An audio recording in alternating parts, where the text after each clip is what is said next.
yang dimana kita sudah mendengar dan menghadiri pembacaan Burdah.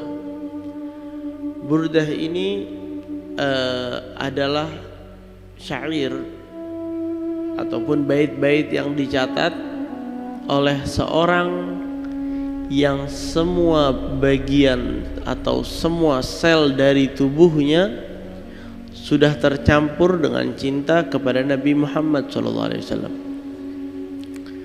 Bahkan disebutkan oleh para ulama, jika burdah ini dibacakan dengan sungguh-sungguh kepada air itu bisa menjadi obat. Bahkan juga digunakan oleh beberapa tentara di zaman Utsmaniyah. Di zaman Utsman, mereka punya satu tentara yang tidak digunakan kecuali di akhir-akhir peperangan. Jika mereka punya peperangan sama satu tempat, mau membuka suatu tempat perang dengan orang kafir dan tidak menang-menang, mereka punya satu tentara terakhir yang biasa dimajukan. Dan di bendera tentara tersebut dicatatkan satu bait di sini, yaitu wa man takun bi rasulillahi nusratuhu in talgahul usdu fi ajamiha tajimi, yang artinya adalah, dan siapapun yang dengan Nabi Muhammad sallallahu alaihi wasallam atau siapapun yang Nabi Muhammad adalah penolongnya, jika dia bertemu dengan para singa di kandang-kandang mereka akan memenangi peperangan tersebut. Maka tentara itu, panji ataupun bendera itu tidak pernah masuk ke peperangan manapun kecuali pasti menang. Hanya dengan satu bait, hanya dengan beberapa kosakata dari burdah yang sangat mulia ini. Bagaimana kita mendengarnya, kita membacanya, apalagi yang rutin datang dan mendengar dan membaca, apa yang akan tergerak di hati kita?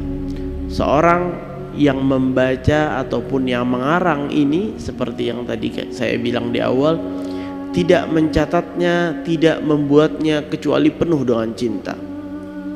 Kita bisa rasakan itu pada saat kita mendengarnya. Kenapa kok kalau kita dengar burdah tuh asyik, dengarnya enak, seakan kita mendapatkan rasa walaupun kita banyak dosa.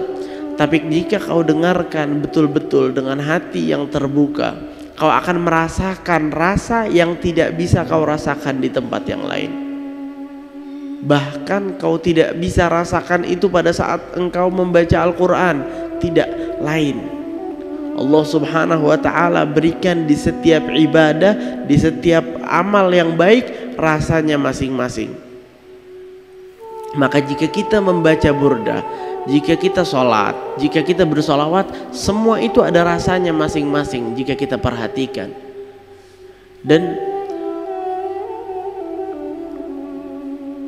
di hadits Nabi Muhammad SAW, beliau menyebutkan bahwa dzaqa halawatal iman man radhiya billahi rabba wa bil islami dina wa bi Muhammadin nabiyyan wa rasulah.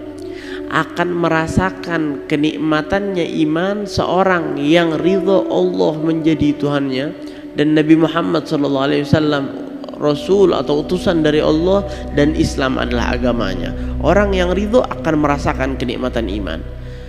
Berarti iman itu ada rasanya. Jika iman ada rasanya, pasti sholat juga. Dimana salah satu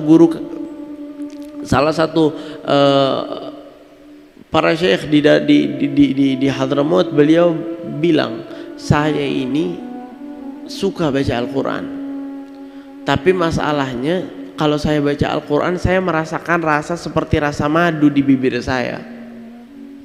Jadi setiap hari dia membaca Al-Quran di waktu siang dan malam, kecuali waktu puasa dan waktu puasa Ramadan atau selain Ramadan. Saya tidak mau baca Al-Quran di siang hari karena saya tidak mau, bukan membatalkan puasa, tapi akan menghilangkan susahnya puasa.